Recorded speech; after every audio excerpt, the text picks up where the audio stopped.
Welcome to the Disney Parks Podcast with your hosts, Tony Casanova from DisneyByTheNumbers.com and Krista Joy from DisneyWays.com. Keep your hands, arms, feet, and legs inside the podcast at all times. And get ready for the Disney Parks Podcast. Hello, everyone, and welcome to the show. We've got some exciting stuff for you today. The holidays are just around the corner, and we want to help you go and celebrate at Epcot. We've also got some great stuff from Tokyo Disney and the Four Seasons Resort Orlando at Walt Disney World. And now, Disney Parks Podcast News. But first, we want to kick it off and just remind you that Thursday, December 11th from 8 to 9 p.m., we will be having a virtual meetup. So this is exciting, you guys. It doesn't matter where you live, all around the world, you can log in to the virtual meetup with your fellow Disney Parks podcast friends and listeners. We'll be there. It's 1 full hour, 8 p.m. to 9 p.m. Eastern. We are going to be giving away prizes every 10 minutes for real. So this is going to be so fun.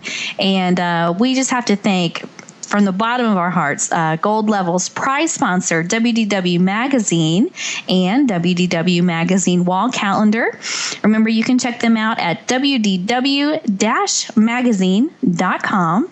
And we also have some other wonderful sponsors that are helping us offset the cost of some of these awesome prizes for you. Now, the way that you want to do this is email us at disneyparkspodcast@gmail.com. And that way I'll have your email address and I'll be able to send you an invite. Unfortunately, I haven't figured out yet how to do the software so that anybody can come. So right now we're by invitation only. But all you have to do is just send me your email at that address and we'll get you on the list so you can participate in this meetup. It's going to be lots and lots of fun, and we're going to give away a lot of prizes. So next up, Tony's going to talk to us about some cool new stuff that he has just put up on YouTube. Right, Tony? I think I put it up on YouTube. I put up our last 3 shows, but I've also added, besides putting up 3 of our last shows, I also put up we went to an event here in Celebration to help raise money for the Walt Disney birthplace. And the special guest at that event was Bob Gurr. And I put up Bob giving a little Q&A. He really didn't talk. He just let everybody ask questions, and then he answered them in only the Bob Gurr fashion that they could be answered in. And I think we all had a good time. They reached their goal, which was great. That was good to hear. So it was a good event. I had a lot of fun. Krista, what about you? Yes, it was really, really nice over at the Celebration Golf Course Clubhouse. And we just want to thank OCSportscards.com. They were kind enough to send us 3 or 4 autographed photos of Disney celebrities to auction off in the silent auction. And of course, all the proceeds from this event went to help restore Walt Disney's birthplace out in Chicago. They're rebuilding this little building. It's going to be awesome. This evening, they wound up raising about $22,000 from this event. So if you were at that event, thank you so much for coming out and for donating your time and your money. I think it was a really successful event, and we just appreciate everybody coming out. We hope to do something like it again soon, hopefully in 2015. So it was a great event. If you missed it, you'll have to try to catch another one if we're able to do it again, because it was great. Really, really good stuff. Yeah, I was talking to Todd, who's the director, and we were chatting about having a soda party. I think after the holidays, once the holidays kind of settle down, maybe we can think about something like that. And I think we have to thank the Pickett family, too, who kind of hosted and got the venue and put it all together, too. Yes, absolutely. thanks to the Pickett family. We love you guys. It would have never happened without them. They did all the planning and decorating and coordinating, and it was an absolutely wonderful event. No small venture. It was a lot of work. So Shelby, CJ, Bob, you guys are awesome. Thank you so much. I know that it's just going to be so great to be able to go to Chicago and visit Walt's birthplace when they've finished all the restoration and stuff, something for years and years to come. They've actually gotten it declared a historical landmark. So in good shape for, having this for generations to come, for families to go and visit. It's going to be great. Okay, the holidays, unfortunately, are quickly descending upon us. We are well into the less than 30 days till Christmas. Time is going to fly. So we're going to talk about some Christmas things. One of my favorite things to do is, if you get a chance to come down here, well, now between now and the end of the year, I'm going to say December 30th or so. One of my favorite things to do is to go around to all the resorts and see the Christmas trees. And I mean all of the resorts. Don't just stop at the deluxe resorts because they have a giant gingerbread house in them. Every resort has a Christmas tree. Every resort is decorated. And you'll find some really fascinating things on each of the trees or themed to the resort. It's just a really fun thing to do. I did it 2 years ago. I got up super early and I did every single resort in one day. I was quite tired at the end, but it was a lot of fun, and it was, I had a lot of great pictures afterwards. But anyway, so I'm going to talk a little bit right now about Epcot. They have some new things coming this year on top of some of the returning holiday favorites. And they call it Holidays Around the World. So there's going to be some new experiences in Mexico, Morocco, and China. So in Mexico, guests will enjoy the songs and traditions of Fiesta de Navidad, featuring colorful dancers and mariachis who celebrate the holiday customs of Mexico in an interactive musical performance. A Morocco storyteller will invite guests to join her on her journey to experience the gaiety of the festivities, holiday traditions and celebrations that are like the spice of life across Morocco. And in the China Pavilion, it bursts to life with vibrant Chinese lion dance, bringing good fortune and happiness to all in honor of major holidays such as the Lunar New Year and the Lantern Festival. Now, don't forget also to see all the different storytellers around the World Showcase who will tell you the story of that country, whether it's Kwanzaa, Hanukkah, or Christmas, whatever they celebrate for the season. And they will tell you their story. So it's a lot of fun. I don't get to Epcot quite as often during the holiday season. I'm not really sure why. I haven't quite figured that out yet. I seem to be in resorts looking at Christmas trees. But that's just me. And there's probably a lot of people out there that probably wind up in Epcot more than they do sitting in a resort like me. What do you do, Krista? I love the holidays at Epcot. I love going and looking out, seeking those different things, the Monkey King and, Japan or China. I can't remember where he is. And just all the different, traditions and the little shows. It's fun. I mean, you could definitely spend a day just looking at Christmas stuff in Epcot. Yeah. And also, don't forget, Downtown Disney, there is a Santa down there that you can go visit and have your picture taken with Santa. There's usually a very long line for that. I suggest doing it early in the morning or later in the day. He is not there all night. I think he retires around 6 or 7 o'clock at night, if I'm not mistaken. So check the schedule once you get to Downtown Disney. But there are also decorations all throughout Downtown Disney. It'll be interesting to see what they do this year, if they're going to decorate the construction walls or not. Probably not. I bet they will. I don't know. Even the cruise ships get decorated. Vero Beach gets decorated. This is a big time for holiday services. Now, also, maybe you should mention that too. If you have the time and the chance, there is a tour called, I think it's the Holiday Services Tour, where they'll take you and backstage and talk about how they make the Christmas decorations, how they prepare them, how they get them ready, how they deliver them to the resorts and things like that. So that was fun. I was able to do that one year, and I really, really enjoyed that. We went during the summertime when all the decorations were actually in the holiday service building. If you go now, obviously there won't be anything there. It'd still be fun to take the tour because they'll tell you all about it. Yeah, that sounds neat. We have Krista. All right. Well, if you do come down to Disney World over the holidays and you decide to bring a big group or, your whole family, we just want to mention to you that with over 300 Orlando vacation homes to offer and over 15 years of experience, vacationhomebooking.com is certain to find the perfect Disney area home for your family vacation, ranging from 2 to 8 bedrooms and sleeping 6 to 16 people. These Kissimmee vacation rentals are perfect for large families and groups, of 2 or more families if they want to share a home.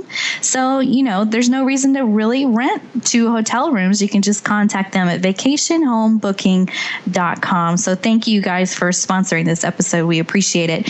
And next up, we've got some great news for you from Disneyland, courtesy of our friend Randy over at faithinthemagickingdom.com. So wait.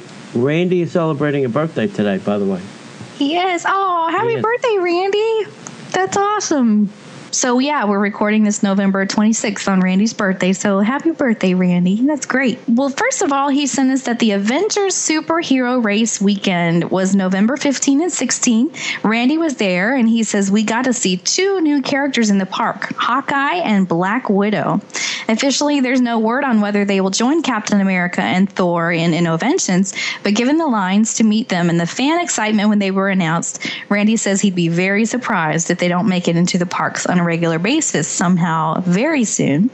And things come and things go at Disneyland Resort. And the Disney Parks blog recently announced that the Mad Tea Party will step back through the looking glass after its November 30th performance. So this mostly family-friendly rave/dance party, Randy says, I really don't know what else to call it, in the Hollywood Pictures backlot area in Disney's California Adventure has been extremely popular during its 2-year run. But there is definitely a difference of opinion among fans on whether it really belonged there or not. Randy says, personally, I enjoyed it probably more than I had a reason to, but it has become a hangout for the Disneyland social clubs more and more, and there's been some unpleasantness between some of the various groups, and the Mad Tea Party area has been a hot spot for that, so perhaps it's better that it's going away. A replacement will be announced soon, so that's very interesting. Really, some insider stuff from Randy over there. All right, I'm going to... He says the annual candy... Go ahead. I'm going to make a wager. Okay. You ready? Yeah. Because I have some Disneyland friends, and they had posted on Facebook that this was going away and things like that. Mm-hmm. And they were asking me, my opinion. I said, well, my opinion, I am not a Disneyland local, but I am telling you, it will probably be replaced with something Frozen. That's just my guess. Frozen dance party, Frozen sing-along, whatever you want to name it, label it, or call it, it will probably have Frozen somewhere in the title. That's probably a pretty good guess. Yeah. So, yeah, and the other thing, we're talking about those superheroes. The reason we don't have those here in Florida is because of Disney's agreement with Universal. So we won't see those characters until that agreement expires or Universal decides to cancel that agreement with Universal. So that's why we don't have those characters in our parks. Yeah, it's a tough deal. Yeah. But, yeah, so you'll have to let us know, Randy, about the Mad Tea Party, what the rumors are that they're going to put in place there. Tony's thinking it's going to be Frozen. It's probably true, probably correct. So next up, Randy says the annual candlelight processional ceremony will be held Saturday and Sunday, December 6th and 7th. The second showtime is at 8 p.m. and the first showtime and the guest narrators have not been confirmed just yet. And finally, there's a brand new gingerbread house coming to Disney's Grand Californian Hotel and Spa, opening on November November 27th. So you can go and check out that gingerbread house. And also, they've got some fun things for sale, such as gingerbread shingles that you can take home and eat, holiday cookie decorating kits, gingerbread house kits, and specialty hot chocolate and cider. That sounds like a lot of fun. Thank you, Randy, for sending all that great stuff to us from Disneyland in California. We appreciate it. Okay. Out in Tokyo Disneyland Resort, Disney Parks blog has reported that the nighttime show Once Upon a Time at Tokyo Disneyland Park has been awarded a very prestigious Brass Rings Award for Best Multimedia Spectacular by the International Association of Amusement Parks and Associations, IAPA for short. Now, ever since debuting in May this year, Once Upon a Time has amazed guests with its cutting-edge technology while also taking them on an emotional journey through classic Disney stories. The success of the show resulted in park tickets for several weekend dates being sold out. And a special Frozen version with new scenes will soon be replacing the regular version for Anna and Elsa's Frozen Fantasy from January 13th through March 20th of 2015. So this is really cool. And I just want to give a shout out really quick to our friend Trish out in Tokyo. She has launched her own show with a friend of hers, Chris. They have a wonderful, really expansive website all about Tokyo Disney in English. And of course, the podcast is in English. So you want to check out tdrexplorer.com. I was just listening to their latest show, and they're doing a great job. It's really, really interesting. As far as I know, they're like the only English-speaking podcast covering all of Tokyo Disney. So you may want to check that out if you're into that kind of thing. It sounds like they're doing an awesome job over there. Tony, did you want to leave any comments, or do you want to move on to Walt Disney World news? I also, while I have their show in my podcast list, I just haven't listened to it yet. I did want to make one comment about the candlelight procession in Disneyland. You know, we have ours, for, I don't know what it is, like 30 days. Yeah. And theirs is only for, I think it is a weekend. And they do it in the front of the park. I believe they still do it in the front area of the park. So their candlelight procession is very different from our ongoing, parade of, guests and guest hosts and choirs from all over the state. So it's a little bit different and interesting. And I still think they use, somebody will have to correct me if I'm wrong, their choir is on a stage area or grandstand that is like a Christmas tree, and the top of it is pretty high up. So, wow. Yeah, it's completely different and a lot a lot more interesting than ours. And it's very hard, I believe, to get a ticket to it. It sells out very, very quickly because it is only 2 nights, and I'm sure everybody wants to go. So, I'm surprised they don't have a lottery for the tickets, at this point. Yeah, it sounds great. That's really cool. I love ours too, though. I love the variety of the different narrators that we get and stuff. It's great. Okay, so here in Disney World, there is some pretty exciting, I think it's exciting news. I think we've all been looking, the question's always been out there. Should the Great Movie Ride get an update? Should they replace these movies? The kids of today don't know any of those movies. They don't really know who John Wayne is or, Casablanca or, anything that's really in there.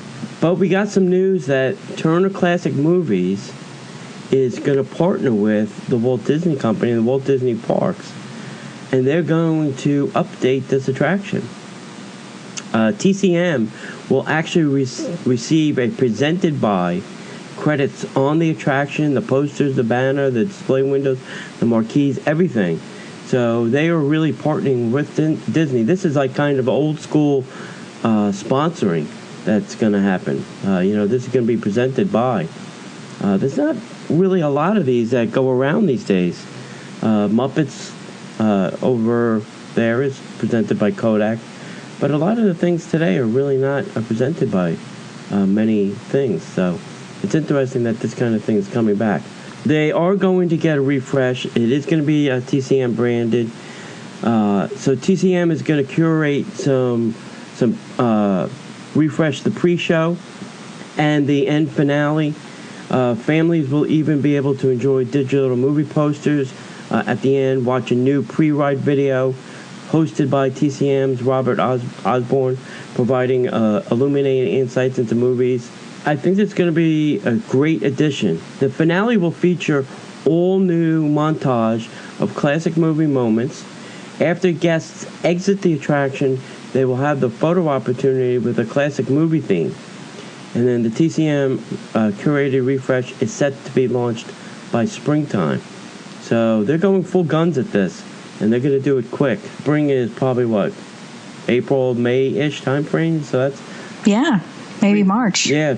That whole center area is kind of dead right now in the studios.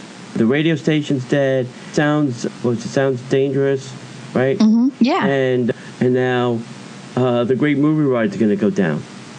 and the hat's going.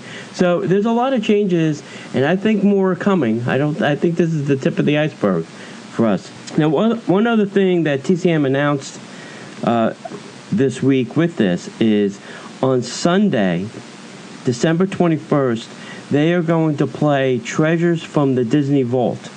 So at 8 p.m., they're going to play Santa's Workshop from 1932, On Ice from 1935, and Chip and Dale from 1947.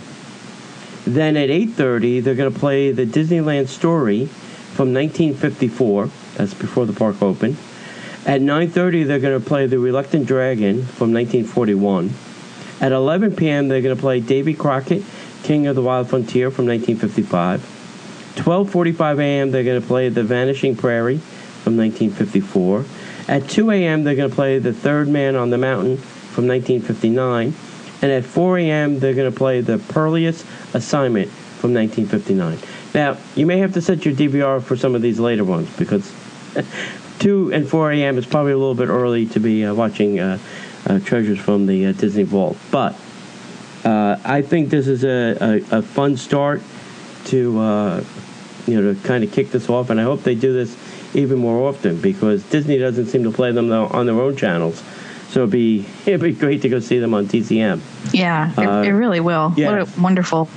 Yeah, so Krista, what do you think about this little conversion and takeover? Well, I think it's just wonderful. And of course, I love Great Movie Ride anyway, but just so excited. I love this stuff anyway. I love the vintage movies. I love Turner Classic Movies. So I think pretty much everybody's excited about it. I haven't read a whole lot of complaining online about this one, so it's good.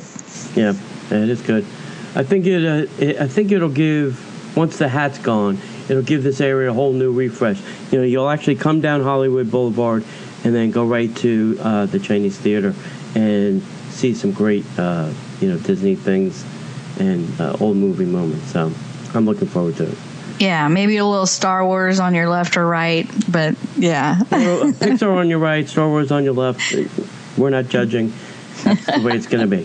Right. Okay, in other news down here in Florida, our friends at the Four Seasons have one announcement and one kind of other thing we'll talk about. So the Tranquillo Golf Club is now open at the Four Seasons Resort at Orlando Walt Disney World.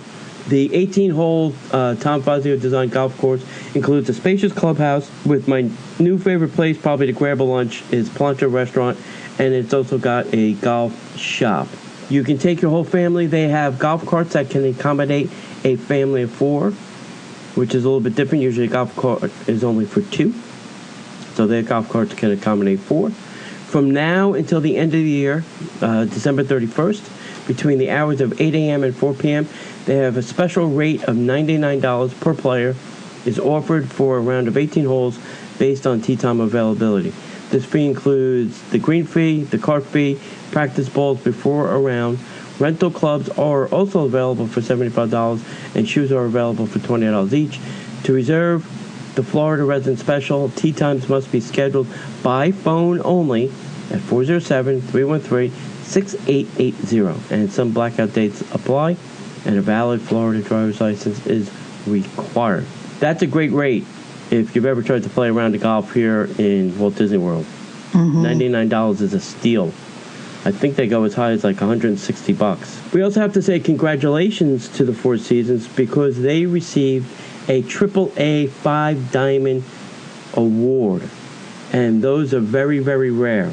And this is great that they were able to receive this rating so early.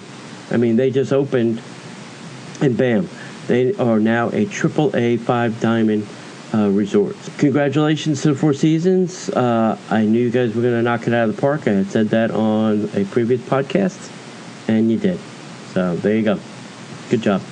Yes, the first property in Orlando to receive this 5-diamond designation. It's exciting. Dana, the PR director, she had me out for lunch pretty recently, and her face just glows when she talks about it. She's just so delighted, and we're happy for you guys too. It's awesome. Real quick, I just also wanted to mention recently that we were talking about the IAAPA convention earlier, which again, it's just a big expo for theme parks from all over the world. I was very, very lucky to be able to attend this event last weekend and see some really amazing different ideas. I mean, there was a roller coaster inside the building. It was just crazy just to see all this great stuff. Was very privileged to get to go to lunch with both Marty Sklar and Bob Gurr and some local news people. And again, this was all thanks to Shelby. Shelby Pickett invited me along. So it was really his deal, but he allowed me to come along. So that's how that happened. So lunch with them and then dinner with also Tom Fitzgerald. So I posted some pictures on Facebook of myself with these guys. Really cool to be in the presence of so much greatness, in one day. It was wonderful, entertaining, just learned a lot. And I just want to thank Shelby for inviting me along. It was a wonderful experience. So next up, I think we have the infotainment segment. And now, the Disney Parks Podcast infotainment segment.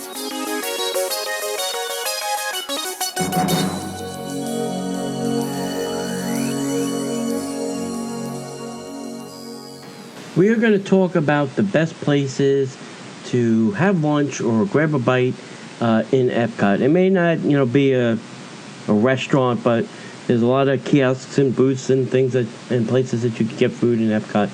And we're going to talk about some of our favorite places to grab a bite to eat.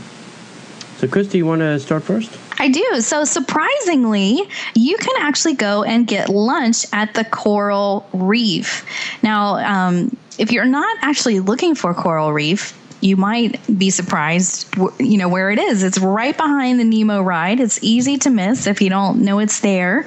But you can pop in there and look at that giant, I don't know, it's like 1 million-gallon fish tank or something like that with all the sea life inside swimming around. And meanwhile, you can have great stuff at lunch, things like a creamy lobster soup. I would probably go with that. Some entrees they have are, a salmon fillet, oven roasted chicken breast, Caesar salad. They've got rainbow trout, good stuff like that. And then, of course, a whole bunch of different desserts to choose from, including Bailey's and Jack Daniel's mousse or turtle cheesecake with caramel. All of this at lunchtime can be enjoyed at the Coral Reef restaurant. So if you haven't had a chance to go there and just sit down and chill out in the middle of the day, Coral Reef, it's a great place to try out. You might want to look into making reservations there for lunch. Believe it or not, most people think it's just like a dinner place. So. Yeah, don't order the fish. What's your first one, Tony? Yeah, don't order the fish. The fish in the tank get mad at you when you start eating their friends. Right, fish are friends, not food. Fish are your friends, not food. Just remember that. Mm-hmm. First place on my list is Tuttogusta, the wine cellar. This is the little place right next to Tuttogusta, Tutto Trattoria. This is an interesting place. You can just order these small plates of Italian cured meats and cheeses and wine and beer, and you don't have to have a whole big meal. You don't have to have a whole big bowl of pasta or pizza or something like that. Just grab some some prosciutto and some nice cheese and a breadstick and your favorite glass of wine and your favorite beer, and you're off. It's a little bit on the pricey side, but they take tables in Wonderland. It's air conditioned. It's nice and cool inside. It's actually a little bit dark, so you feel kind of relaxed. one of my favorite places to stop when I'm in World Showcase. Absolutely. Awesome stuff there. Next up, I wanted to mention Via Napoli. Of course, this is probably one of my favorite all-time restaurants inside of Epcot. And they do have both a lunch and a dinner menu. It looks like it's about the same for both. But if you want to do something light at Via Napoli, you can get a family-style house salad, which is served only with the pizza. So you got to get the pizza with it. But then it's $7 a person. And you can do that for a minimum of 2 people. And they'll make you the house salad to go with your pizza. Awesome stuff. And that's probably my favorite thing. And really, if you go to Via Napoli and get the really big pizza, and if you have a large group, it actually becomes quite affordable. And there's plenty of pizza to go around. So that's a really fun little lunchtime thing you could do. Just, pop into Via Napoli. You probably want to have a reservation pretty much, any time of year. You always want to have a reservation if you can. But even if you can't, just check and ask. See if they're taking walk-ins. You never know.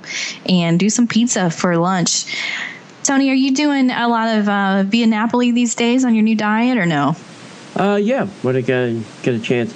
They also, during the busy season, probably will have the pizza window open. So they'll sell you a slice. It's not always open, but during the busy season when they can't accommodate everybody with reservations, they tend to open up the pizza by the slice windows.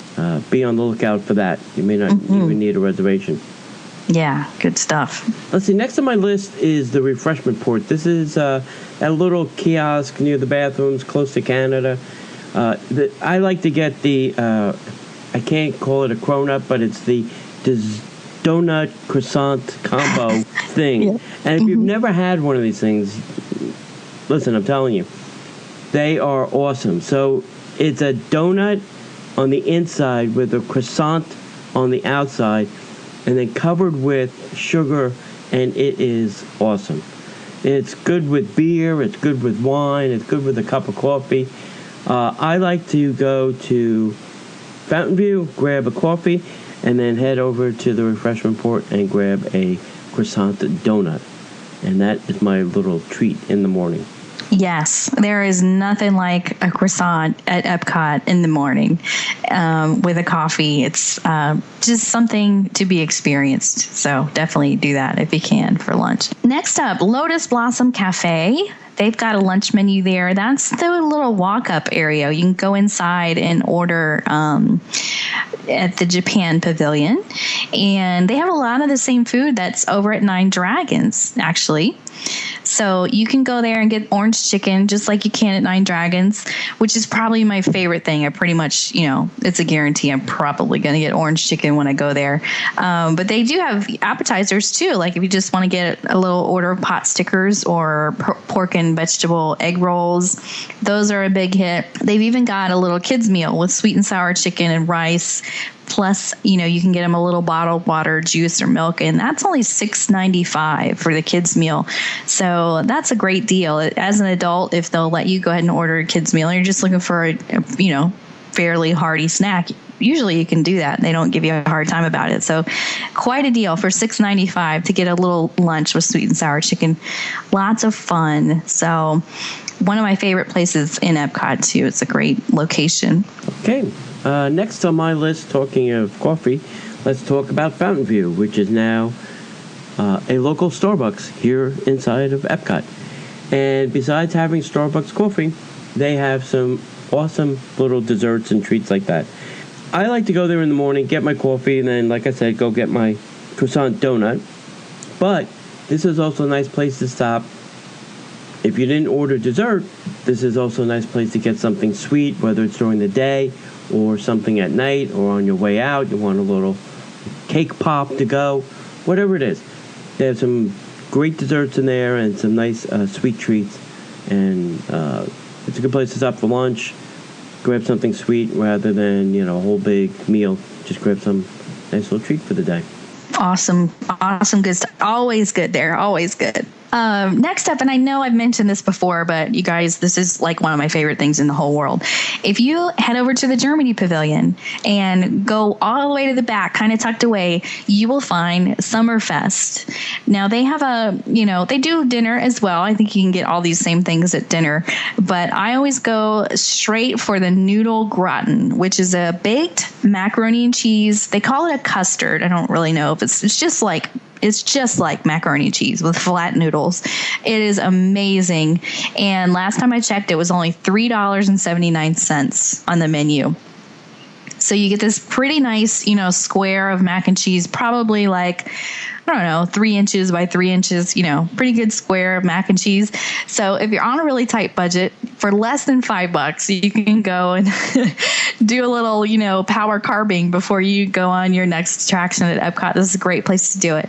They also have really good house-made chips with paprika on them. So that's a fun one too. Those are usually under $3. So just, for little snacks and stuff, you can definitely check out Summerfest over in the Germany Pavilion. Okay, next on my list would be Chef de France. Great place for onion soup. They have the best onion soup, I think, in Epcot. It is just a nice big crock with a great broth, lots of onions in it, a nice crouton, and then covered with a melted Gruyere cheese, and it is delicious. I know our friends Diane and Brian love that over there. They have some nice light sandwiches and salads and things, but go for the onion soup and you won't be disappointed. Yes, and now I want to go get some. It sounds really good. I also wanted to bring up this next place because if you're like me, you probably tend to walk by this one a lot, but they do have some great offerings. And I'm talking about the Refreshment Cool Post in Africa. So it's more like an African outpost more than an African pavilion, but they do have some snacks there. You can normally get your frozen slushies there. So a frozen Coke or lemonade or a strawberry on a hot summer day is wonderful. So you want to, swing by Epcot, Africa Outpost for that. They've also got fruit there, and they do hot dogs and chips. I'm not a hot dog person, but I know a lot of people are. And if you're on the go, on the move, that's a great little lunch that you can just stop and pick up really quick. So definitely for the frozen Coke, but also just remember you can get hot dogs and chips there too. Fun stuff. Yeah, very good. Next on my list is the San Angel Inn over in Mexico. This is interesting because you can sit right where the boats start their journey. It's very dark inside this building. Kind of nice because it's dark, it's cool, it's comfortable. You can kind of watch the boats go by. Great place to grab some lunch. They have everything from tacos to nachos to enchiladas. Never disappointed with my meal in there. And I would, lunch is probably easier to get into than dinner. This place is very popular, though, for dinner. So give it a shot for lunch. A little bit cheaper. Great way to start your day in Epcot. Yes, absolutely love San Angel Inn. It's iconic. It's one of the most beautiful restaurants that you'll ever see anywhere, as far as I'm concerned. But next up, we wanted to talk about the Yorkshire County Fish Shop over at the United Kingdom. And this is a great place for fish and chips. Very authentic. I've heard from, was it Rick Killingsworth? We just had on the show that said he's been to London, and the fish is very authentic. So that's good to know. This is a beautiful pavilion. It's actually, they made it so that it looks like the different versions of English pubs on each side. So when you go by this little pavilion, when you're on the water, it looks like the waterside pubs that they have in England.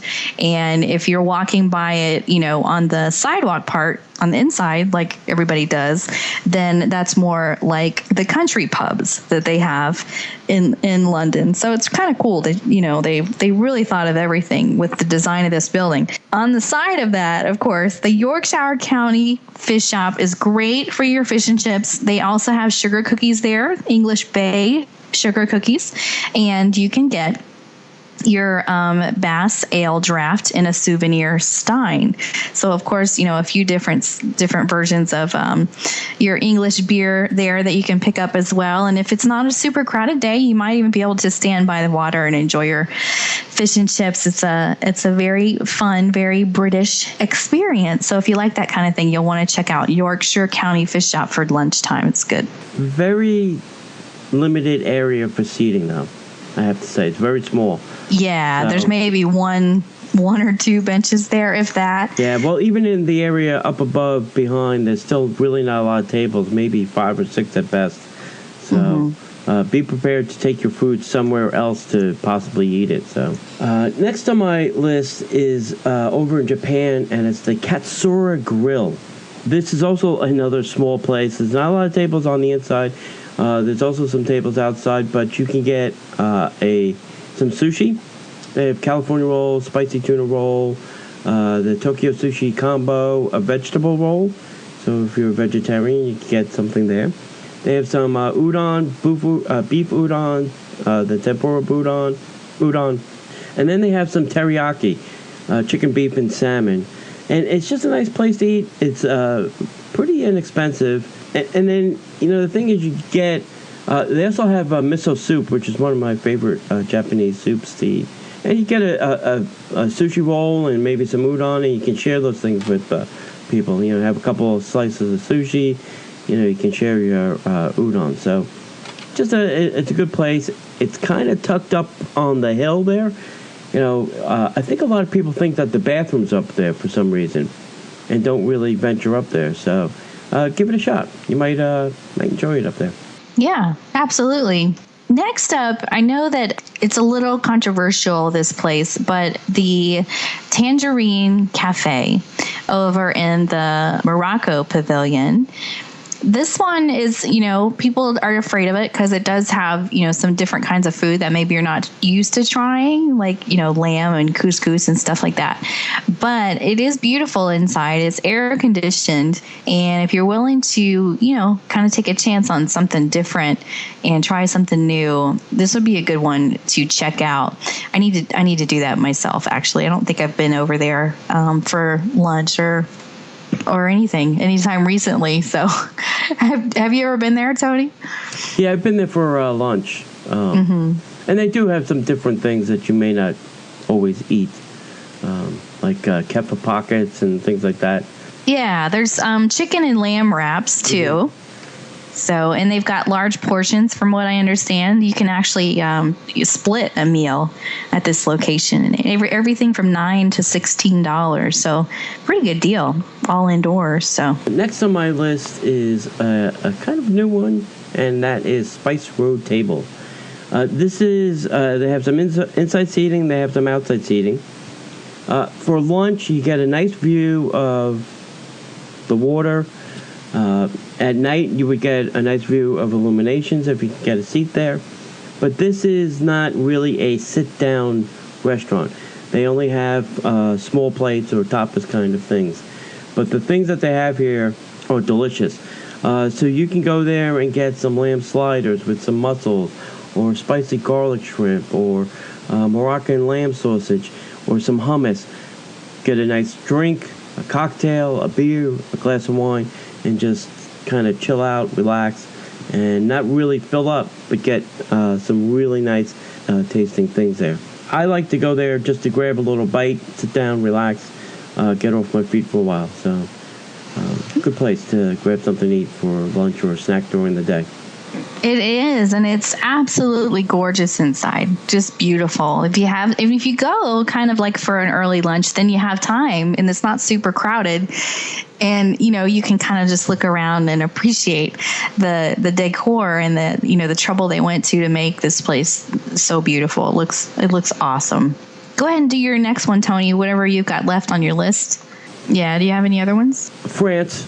I like to go to get some gelato. Now, I won't call that lunch, but I could call it lunch. They have the best homemade ice cream in Epcot. These guys make their own ice cream right there in that building. It is not trucked in. It's not flown in. It's not frozen from some other place in the world. It is made right there. We saw the machines. We got the tour. And they have some great flavors. They have everything from vanilla to some other interesting flavors that they make right there. They even tweet out and ask people for ideas, and then they'll make them and put them on the menu. So you never know what you're going to get in there, but the ice cream is always good. It's always cold, and it's always delicious. And you can get it inside a warm bun. So it's almost like a sandwich, which is almost like lunch, right? I got to look up the name of what it's called. It's really hard to pronounce, but it's like, anyway, I'll look it up really quick. It's in a bun? Yeah. You haven't tried it yet? It's absolutely amazing. Yeah. Well, this is a fun thing if you want to try something new. I know they also will mix liquor on some ice creams, too. They will. Yep. 16 flavors, and it's all handmade, as you said. Mm-hmm. And they do switch them out. I think right now they have a seasonal, like a pumpkin one or something like that. So it's really good stuff. I want to say it's called brioche, the ice cream inside the warm bread, which just sounds so weird. But if you get it and try it, you'll be... Or a candy cane for Christmas. That'd be nice. Oh, yeah, that would be awesome. Would be really good. But yeah, I mean, any time of year, you can get ice cream doused with the Grand Marnier. So that's really fun. And then, like I said, that brioche thing, you got to give that a try. It's good stuff. Oh, and sometimes they have a macaroon sandwich, too. I forgot about that. You can get, sometimes a year, you can get ice cream in between two macaroons. So again, almost like a sandwich, which is almost like lunch, if you ask me. Sounds great. Speaking of peppermint ice cream, I'm going to divert here. Edie's puts out a limited edition peppermint ice cream for the Christmas season. It's out now. There's two versions. One is pink and one is vanilla. The pink one is they take the peppermint, crush it up, and mix it in with the vanilla ice cream. So it has a peppermint flavored ice cream. And then they put bits of peppermint candy cane in there. The vanilla one is just vanilla ice cream with bits of peppermint candy cane. Don't take that one. Trust me, the peppermint one with the peppermint ice cream is the best thing in the world. And it only lasts until Christmas time or until supplies last. And once it's gone, it's gone. Little detergent's there. My favorite thing, I should probably just buy it and stack it up in my freezer so I'll have it all year round. Fan of the peppermint. That's really cool. I don't know a lot of people that are as big of a fan of peppermint as you are. I love the peppermint. You should have it all year round. Makes you happy. Yeah. Well, I think that does it for my list. Did you have any other ones? Just two other places that you can check out. Sunshine Seasons. It's got a good mix of everything. Great place to take a family because you can set the kids free, tell them to go pick something out, and then leave. Everybody leaves happy. They've gotten something they like. They're not forced to buy one thing or another. And the other place to eat lunch, if you want to get in from the air conditioning, is the Liberty Inn. And it's typically a good place because you're usually about halfway, to that point at lunchtime. At least that used to be our family. It's a good place to grab lunch inside. They do have seating outside if you feel like eating outside. And if you can, go see The Voices of Liberty and the show there. And they also have those huge bathrooms now. So it's now like a great midway place for halfway through your day. Absolutely. Yep. That's it. Can't beat it. Yep, that's my list. Good stuff. So hopefully we gave you some new ideas for lunch inside Epcot. It's always fun, too, if you can kind of take a break in the middle of the day, go back to your resort, take a nap, whatever, and then come on back for dinner and illuminations. Epcot's just so wonderful and relaxing. It's probably my favorite park. So hopefully we gave you some new ideas for lunch there. We just want to thank you so much for tuning into the Disney Parks podcast, and we will see you in the park. The Disney Parks podcast is not affiliated with the Walt Disney Company. All Disney parks, attractions, lands, shows, event names, etc. are registered trademarks of the Walt Disney Company.